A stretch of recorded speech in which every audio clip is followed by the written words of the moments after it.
everybody, and welcome back to another fantastic episode of Customers Who Click. If you've been listening for a while, please do me a huge favour and rate the podcast on iTunes. And if this is your first time joining us, I really hope you enjoy what we've got in store for you today. Today's topic is a really cool one. It's really fun to implement and can have an amazing impact on your business, regardless of what sector you're in. That topic is gamification. And today I'm chatting with Damien Roux, the CEO of Gamification. Gamification is really great. You can find touch points throughout your business to implement some cool strategies, whether it's onboarding new customers, re-engaging churned ones, or even actually building like employee happiness as well. Let's get Damien on to give us his top tips. Hi, Damien. Thanks for joining me. Happy to have you on the podcast. Could you introduce yourself, tell us about yourself, your background, and why you do what you're doing at the moment?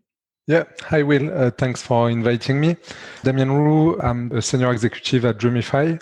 And just to give you a bit of background about myself, after a scientific degree, I've been studying graphic design, marketing, and digital marketing in general back in France. So then I've been working with different marketing agencies for different campaigns and clients.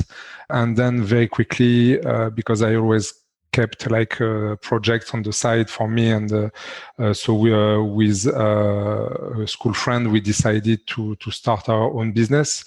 That's how we created the Dreamlike agency. And Dreamlike, it's a digital agency, so we do like anything around communication, marketing, digital websites, campaigns, and we also became a specialist in gamification, like creating games, creating experiences for brands around kids entertainment. So that's how it started, really. It sounds really good. Yes, gamification is obviously really interesting. Do you focus more on the creating those games and experiences, or do you do much in that kind of almost like gamified design? So nudging people forward through steps and. Yeah, the way we started is that we created a network of websites for kids. So we were reaching like millions of kids online on games websites, and it was like in French, English, German, Spanish. So we had like quite a big network, one of the leading network for kids entertainment. Some brands got in touch with us to create games with their products in it. So product placement, advert gaming. And at that time, it was like back in 2007. So more, like 13 years ago, it was mainly Flash games. And then so we've been developing maybe more than 300 games for different people, different brands. And after a while, when we saw the Flash technology went down with iPads and all mobile devices not supporting it anymore. So maybe 6-7 years ago, we decided to shift our activities to HTML5 and JavaScript development for games. So that's how we started creating games for clients. So first, our gamification expertise came from clients asking us to do a project for them. And then when we saw the quality of the results we were getting from those campaigns, and the fact that we were being asked to create even more games, we decided to make it a platform. So it was an internal platform. We were using it to create games quickly for our clients. And then we said, okay, now it's working too well to keep it just for us. So that's how we decided to make it Dreamify and to open the platform as a SaaS product. So anyone, any brand, everybody can come, create an account, and get started with to customize his or her game within minutes. So so that's where we are coming from. Yeah. All right, sounds great. Yeah, so so anyone can just create their own account and create these experiences. And do they embed them on their website? Is it landing pages hosted by you? Yeah, so. Yeah, so basically today, we want, our mission is to make gamification affordable. So we believe that everyone loves playing.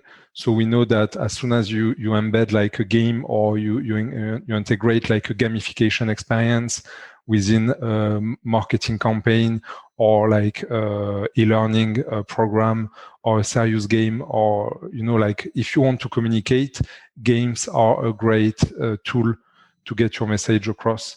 So that's what we do, and that's what we love about gamification is the fact that we can have like a global impact on how people communicate.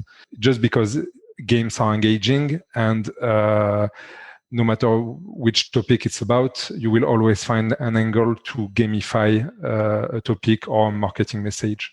Yeah, exactly. Like you said, games are really engaging, and you can kind of just quite easily make them about anything to either educate people or even get them to complete tasks. Yes, yeah. A game will just turn into which kind of content you put in it. Like for example, if you use like a quiz, or if you use like a memory game, if you put marketing content in it, they will become marketing games. But if you put educational content in them, they will become like educational games or serious games. So it's really like an empty shell, and depending on what you put in it, it will become your final product. Yeah, that sounds really good. So yeah, let's just talk about gamification a bit more generally then. Do you want to explain, maybe if we're talking about kind of e-commerce, maybe direct to consumer for businesses like that, what could they be doing with it? How could they fit it into their kind of marketing mix? Yeah, okay. So gamification can be implemented at every stage of a customer journey. So if you take like the e-commerce example, that's a really good one, because you could use games at every level. The first one being engage with community or attract the prospect to your website. So you could run like, for example, promotional social media campaigns where you've got like a Wheel of Fortune or a quiz or personality test, let's take like, for example, a fashion brand selling clothes.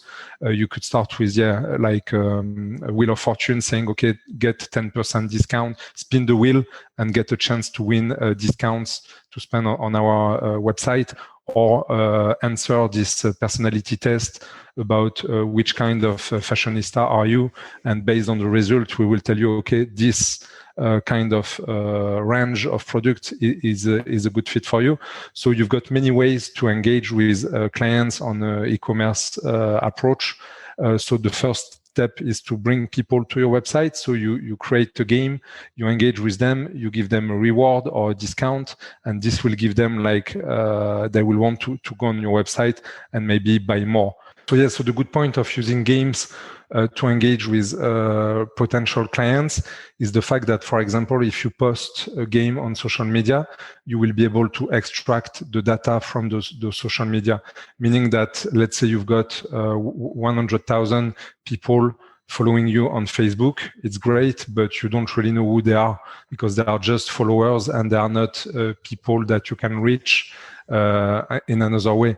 When you use a game, you tell them, okay, if you want to take part, you will have to fill this form. And when they fill the form, you are extracting the data from the social media. So if tomorrow, for some reason, Facebook decides to give you less reach as a business because they want you to spend more money in advertising, the fact that you've been running campaigns where you've been collecting this data from clients, you will then get a new way, like a different way to reach them through email marketing, through text messages, whatever. So that's why it's important to also use contests and gamification and games to diversify the way you are getting in touch with your clients. Because that could be like a major issue, like if you rely too much on social media and tomorrow for some reason Facebook algorithm is changing, that's you losing like all your reach and all your visibility on social media. Yeah, exactly. It's like you say, it's a great way of moving people off your kind of borrowed platforms, like Facebook, Instagram, but also enriching that data. So not only can you get an understanding of generally what your audience looks like, Yeah. They like and dislike, but you can get it on an individual basis as well. Exactly. Yeah. So that's step one. Okay, with gamification.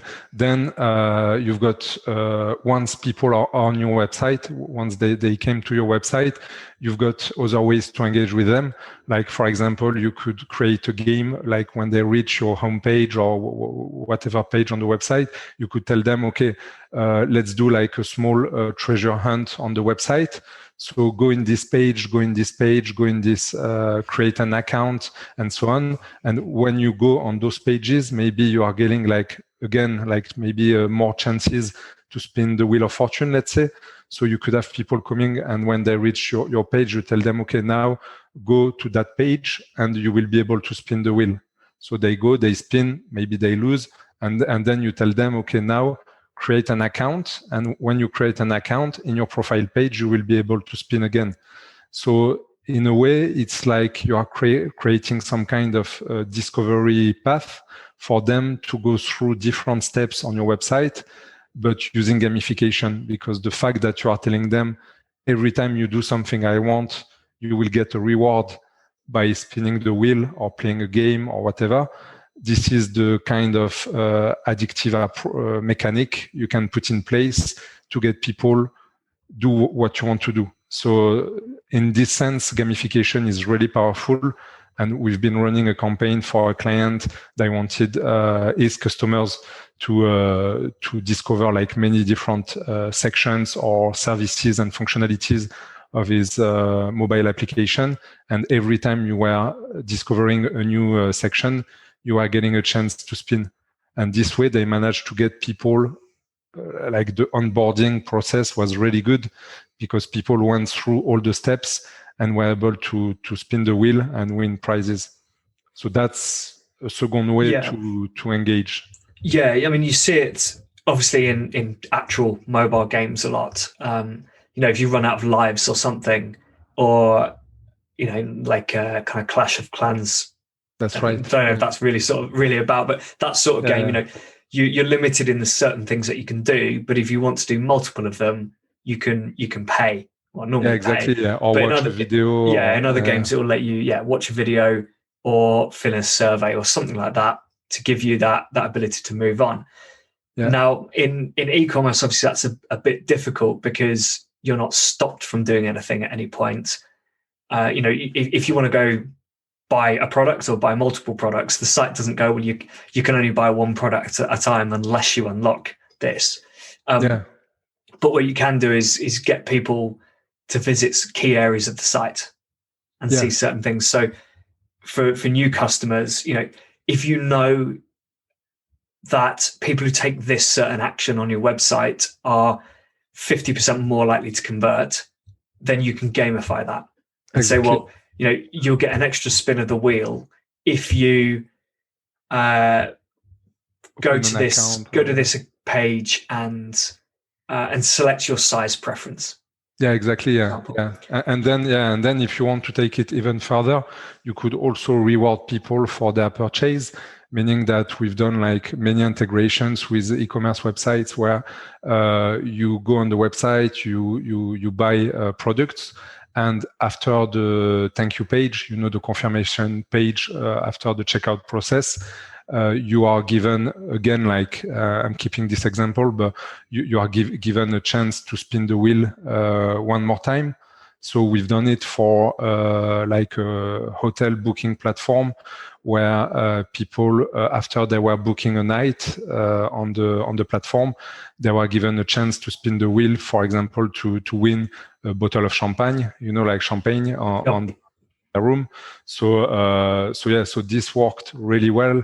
And that's a way, again, like to reward the client for doing like an action you want. And we've done it also with another brand selling perfumes and fragrances, where we were giving like voucher codes. And again, like those vouchers were really good for recurring purchase. And with this, they managed to increase by 92% the basket average spend. So that was really, really powerful. Yeah. And I think, you said you keep using that example, but I think it's key that, if you use one format of it, it probably makes sense to use the same format again and again. If you're spinning the wheel before you make your purchase, it makes sense that if you're going to have a game after the purchase, it's probably the wheel again. It would be weird if you introduced a very different game. Sure. Yeah, no, that's right. It would break that experience, and also I think it's really good if it works in the context of the business. So not just the rewards, but also potentially the actual game itself. I worked for Monopoly Casino at one point, so a gambling website based off Monopoly, the game. And we were looking at a Monopoly board game. So you'd be able to, you win free prizes as you get around the board, but it's actually a Monopoly board. So it really made sense because it's, you had all the created there, the assets, you didn't really have to think about that. It just made sense that would be the game. Yeah, exactly. And that's the power of Dreamify, the fact that you can customize everything. Dreamify has been made around customization for the product itself. So that's why you're right when you say you have to keep the same game all the way. But the good point, again, like with Dreamify, for example, is the fact that you've got many different games. So, for example, you could say, okay, first quarter of the year, we do like a spin the wheel. Then the next quarter, we change and we go for, let's say, I don't know, like a memory game where you have to flip cards and stuff like that. So, like a mechanic, like a logic you will put in place with one game, you will be able to swap the game for another one, customize it a different way, or it can be like, based on seasonality, you can do like a Christmassy graphics, or if you've got like a new product, you can adapt the game to the new design of that product. So so the fact that you can swap games and bring new concepts like all year long, that's where gamification is really powerful, because people get used to interact with your brand through games, and you educate them around your products by giving them a bit of fun. And so it's always better than just using, I would say, boring Google ads, That's a different way to tackle it. Yeah. Cool. So what are some of the misconceptions around gamification that are maybe like holding people off from doing it? Why don't we see it on so many more sites? I think it's because people, they don't really know about it yet. And some people also think that gamification is just like games and fun. And we've got like some clients sometimes that are like working in, I would say, serious industries that are saying, oh, we like the idea of what you do, but we don't really know how to use it for us because what we do is not fun. I don't know, like we are selling life insurances or, banks, but there is always a way to gamify a topic. So in a sense, the game will turn into what you put in it. So I think one of the misconceptions is saying too quickly that games are just for fun, for entertainment, and they won't help a business to achieve their targets. You're right. I think, the fact that it's called gamification probably doesn't help. If people are thinking, especially with some of the examples, if people are thinking, well, I need to, we're going to have to put a Wheel of Fortune on, or we're going to have to use a scratch card or that sort of thing. If it doesn't make sense for the brand and for the industry, that people aren't going to do it and they're not going to explore it. But really, the gamification is more about getting people to engage with something, to move them through the process and get that task done in a more engaging way. That's right. And that can be a quiz, or I haven't got another example actually. Like a quiz, for example, would be a great way of saying, it can be, it can work for, mortgages, for example. If you want to get a mortgage, the gamification it's the quiz that you answer 5 or 6 questions and it says, right, okay, this is the type of mortgage that would be best for you. That's right. Yeah. We've got a module for that. Yeah, it's like a product selector, but you can do it in a way where it's engaging and people they don't see they are like being guided through the process. So yes, yeah, it could work for for something like legal services as well. Because it's not fun and games. It's what service are you actually looking for? Instead of browsing the website, just click through a few of these options in this tool, and it will point you in the right direction, and then we can get you in front of the right person. Yeah. Also, something that is a misconception of gamification is the fact that people maybe they have used gamification. They think they've been using gamification for a campaign or for something like that. It was not a success, so they think that gamification is not for them. But when you get the right support, the right advice, the right tips, I think this can give you like another dimension to your campaign. And and sometimes we had people saying, "Oh yeah, but we've been trying to use a scratch card and it didn't work." But I think the issue doesn't come from the scratch card itself. I think the scratch card was a great idea. It was maybe more the way they've been presenting it or the way they've been giving it visibility. So that's why people have to keep in mind that gamification is not like a magic wand. It's not gonna do things for you if you don't put around all the stuff that a marketing campaign will need. So Yeah, completely agree. It's like it's the same with a lot of marketing channels and new tools and things which aren't too mainstream. So obviously everyone does SEO, PPC, Facebook. So if it doesn't work for you, you find another way. You hire a different person, you hire a different agency, but you give it another go. But with something like gamification, because so few people do it, there is that kind of question of, well, why isn't everyone doing it? It can't be that great if all my competitors aren't doing it. Why not? And if then it doesn't work for you in a first trial, you might think, oh, okay, maybe I won't bother with this anymore. But you're right; it comes down to execution. And and also I think it's just like giving it a try, because I'm running like a survey with my LinkedIn contacts, and I think so far I've been talking with more or less like 200 people. Just asking them if they were using gamification or if they have ever used gamification in the past. And I'm not finished with my survey, but so far 7 out of 10 never used it or never heard about it. So or I would say heard about it, but never they haven't been curious about it to try and to give it a try. So that's why I think it's maybe the fact that gamification is a bit too broad. It doesn't really mean anything when you think about it. You have to give people proper examples. That's what we are doing. Like, we are spending our time giving examples to clients about what they can do.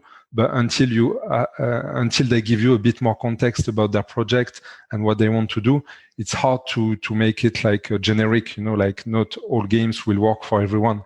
So that's why the thing about gamification is getting the right support and the right advice. Because many times people are just telling us, "Oh, I never thought I could do that, but that's brilliant. Let's do it." Yeah, no, I completely agree. What are some of the things people need to be considering before they get into it? Obviously, it's important that someone doesn't just create an account, whip up a game, and stick it on site. So, what are those key things they need to work out first?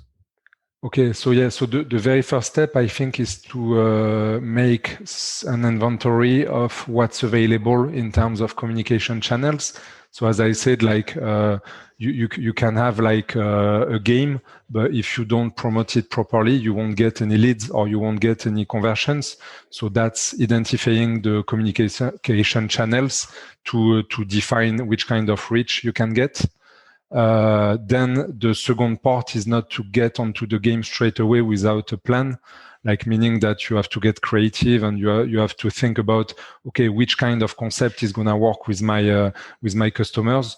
Okay, so now I've got the concept, I've got my targets. So which kind of game will do that for me? So again, like at the moment, we are planning like a series of games for a client that want like a 12-month campaign. And the first thing we are doing with him is defining all the big events of the year. So he's giving us a list of what's coming up. And based on that list, we are suggesting concepts. And then based on the concepts, we are recommending the type of game that should be used. And that's where we get what I was talking about earlier, the fact that people are saying, oh, I never thought about it. That's great. It's just because once you've got the topic, then you can make the game. But don't do the opposite. Don't expect the game to tell you what to do. The game is just a tool. And then I would say the step after that would be to try thinking about gamification on a global scale, like trying to think, okay, I'm not just making a one-off campaign. What I want to do is bring gamification as part of my marketing strategy and do it like on a regular basis. So we've got some clients, it's all year long on their websites. Some others, it's like once per month, once per quarter. So you decide, but the thing is, if you do something with gamification, stick to it. Don't expect a single campaign to bring you everything, and then that's what will give you like this long-term vision. That's what will give you like your a proper return on investment, because maybe you will be planning like, I don't know, like 3-5 campaigns across the year, but maybe not all of them will be amazing, but one of them will make the difference. And then you will understand what to do for the next year. And also another thing that's really important is to always think about gamification as a way to do like a product placement. And when I say products, it can be like anything. It can be your services. It can be the values of your company. The fact that, again, Dreamify or gamification in general, it's not just to entertain people. It's to pass a message. So always think about how to add this message to the game, and don't do just a game for a game, Yeah, you're right. It's not just something that you just kind of tag onto your marketing mix and it's something on the side. You just say, well, we've got this game, let's just push a bit of traffic to it or whatever. I think it does need to be like a core piece, really. I'm a big fan of using like personality quizzes and things like as a key part of the customer journey, because it allows you to then segment and personalize the rest of the journey to them. If you can then say, well, we're only going to put these products in front of you because that's what you're interested in, that's what's going to work for you. That, it has a massive impact on then how you do your CRM, how you do your retargeting, and even the types of products that you buy in future. Yeah, exactly. Yeah.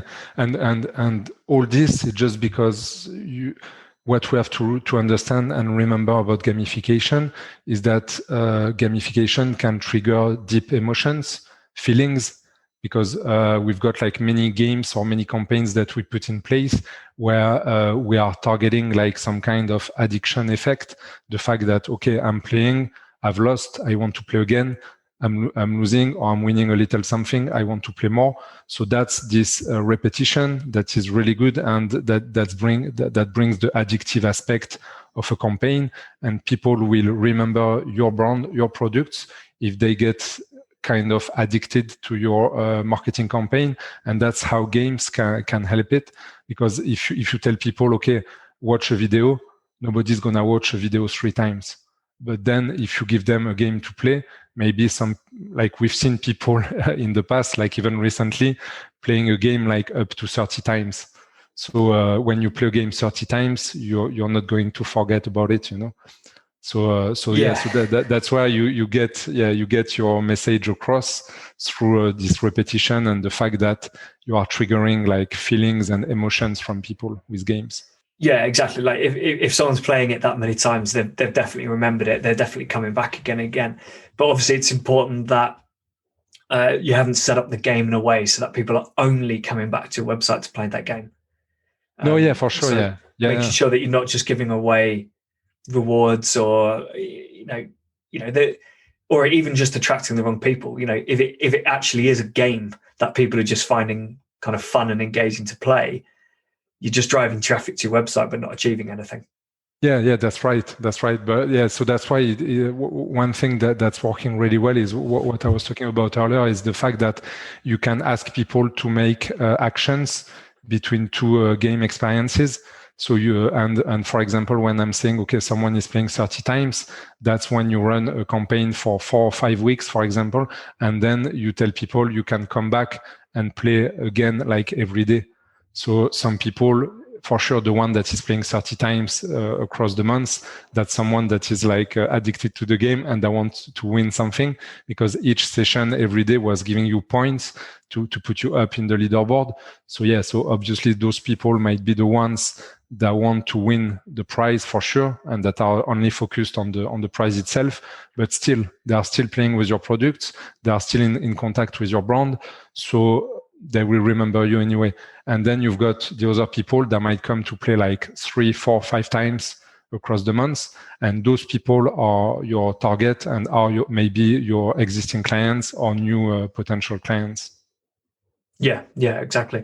I think you've covered quite a few of the mistakes anyway in explaining that, but are there any, apart from kind of treating it as a one-off project or a quick win, or just sticking it up on the website and not really doing anything with it, are there any key mistakes common mistakes people make, maybe with the actual game itself?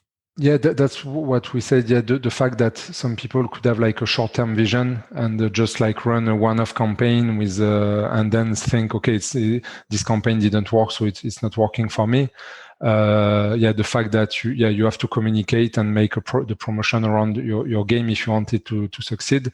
And then it's like if you think about it, it's like if back in time when people were dropping flyers in the letterbox. It's good to have flyers, but if you don't distribute them, it's not gonna work. So the games are just the same.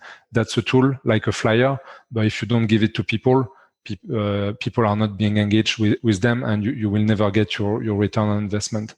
So so the main thing is not to have like a short-term vision or underestimate the fact that your game needs all the marketing tools around it to properly work.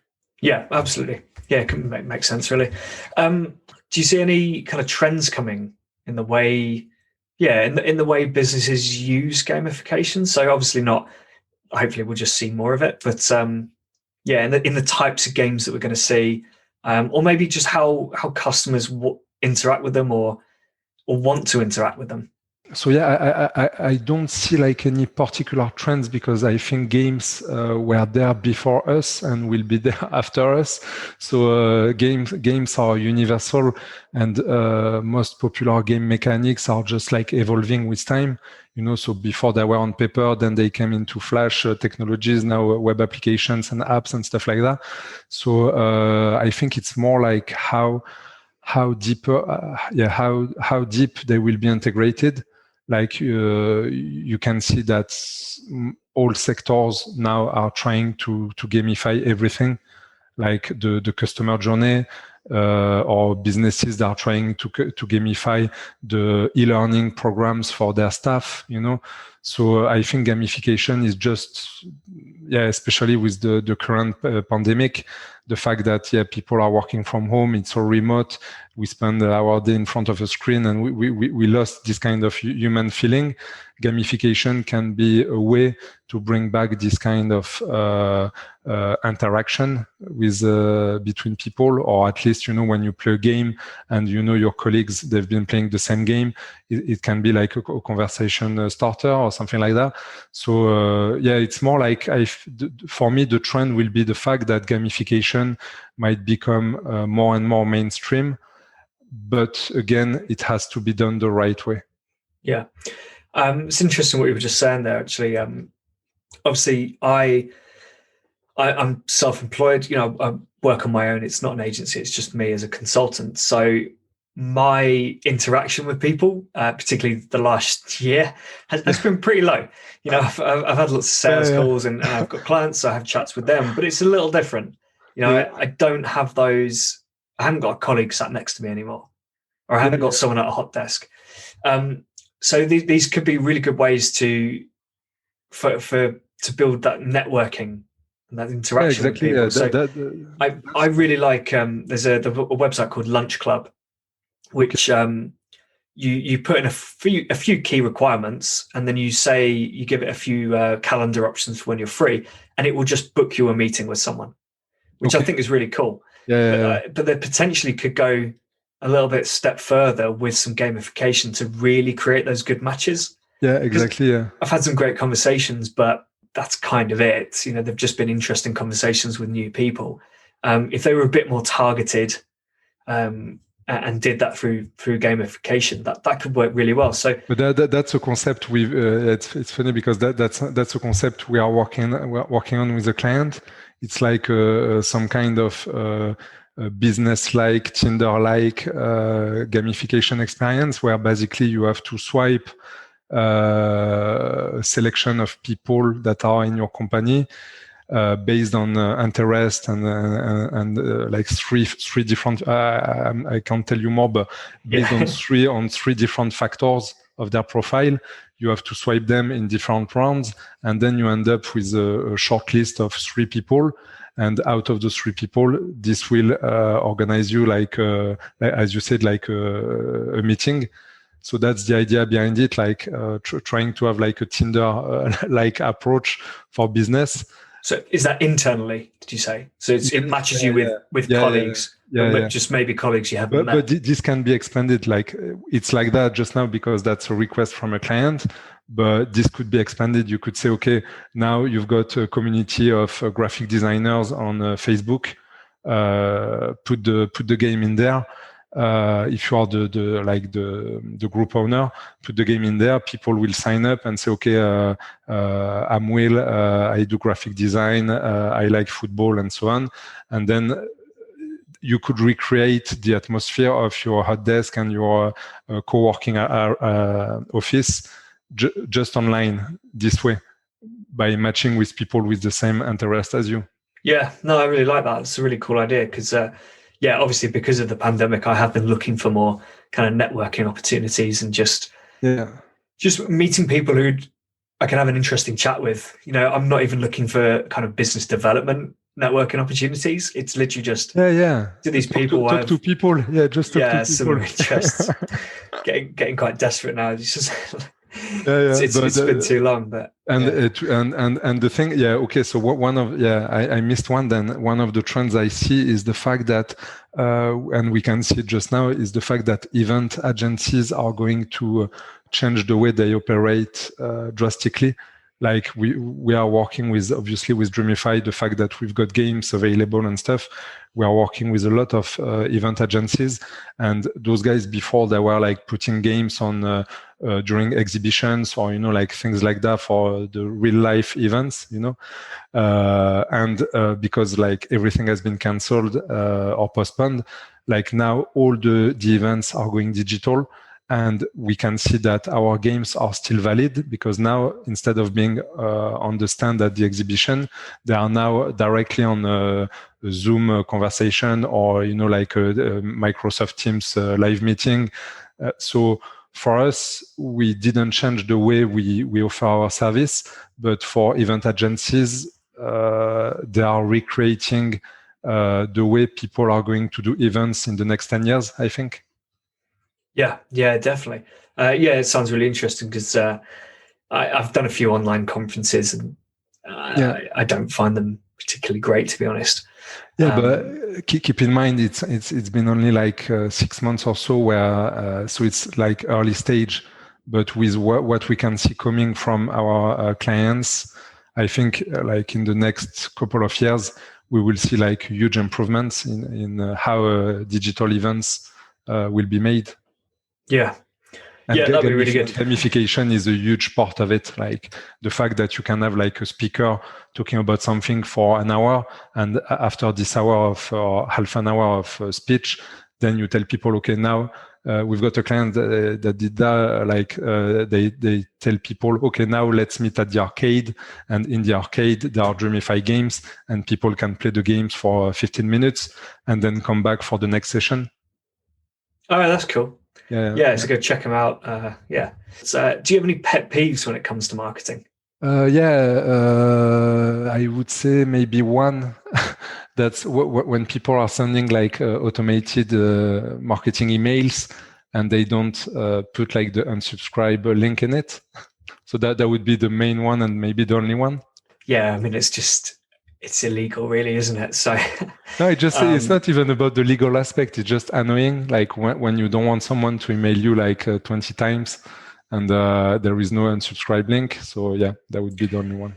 It's almost like they've taken a conscious decision to remove it. Yeah. I find it difficult to believe that they've just missed it off by accident, because most email providers add it at the bottom of your email for you. Yeah, exactly. Yeah. And for me, it's like also to be back like in the real life configuration. If someone comes to talk to you like 3 times and you deny it, I think the person is not gonna come back again. So I think digital is an extension of our life now. There is no way to go around it. Everything is turning digital. Even now shopping, you have to order online and get delivered for everything. You can't, it's not recommended to go into a shop. So I think email communications should be treated the same, like the fact that give the choice to people. So obviously you can flag them as spam, but I think that when you are sensible and when you work within the marketing industry, people should be able to opt out. Yeah, absolutely. So just finally, before we end, do you have a particular aspect of marketing that you feel is quite underrated? There would be things around personalization and customization of the user experience. So we are in a mass market, and with digital going up, like we discussed, the fact that everything is turning digital now. I think personalization is a good one. The fact that I think there are a lot of artificial intelligence, machine learning coming to help for that. But like trying not to send the same email to everyone, or trying not to offer the same experience to everyone. So some kind of the way marketing can branch to offer like a personalized experience to people. Yeah, really agree with you on that one. I think it's really, really important, especially the more we go online. If you haven't got that salesperson with you, so what can we do online to give that more personal experience? Really awesome stuff. I love gamification. Really hope we start to see it more and more. If anyone wants to get in touch and find out more, what's the best way of doing that? The very best way is to get in touch through dreamify.com. So you can, and even before you get in touch, our recommendation is for you to give a try and try like all the demos we've got available. So this will give you a feel of what can be done and the type of games available, keeping in mind that we are adding new ones all the time. So Dreamify website first. And then if you want to chat, or if you need like advice, or if you don't know how to tackle your gamification strategy the right way, you can get in touch with me on LinkedIn. Awesome. This has been really great, Damien. Thank you so much for joining me. Yeah, thanks, Will. I really love gamification, and I hope we see more businesses using it over the next couple of years, hopefully. Customers want to be more engaged. They want these interactive experiences, which may give away more personal data to a brand, but as long as it's clear what that's going to be used for, and the business does in fact use it in that matter, no one's really that bothered. I think things like GDPR have really kind of blown that out of proportion a bit. But remember, gamification doesn't have to be about actual games. They're quizzes, tests, and just other ways of engaging people in a way that kind of provides a bit of value to both sides. So check it out. Head over to the Dreamify website to see what they're all about, or give gamification a Google to see what's happening out there. If you'd like to learn more about gamification, just reach out to Damien on LinkedIn. Any other podcast questions, feedback, guest requests, etc., again, send them over to will@customerswhoclick.com. Next up, I've got Robin Coles joining me to talk about how brands can make better use of promotions to engage and value up their customers. But until then, keep those customers clicking.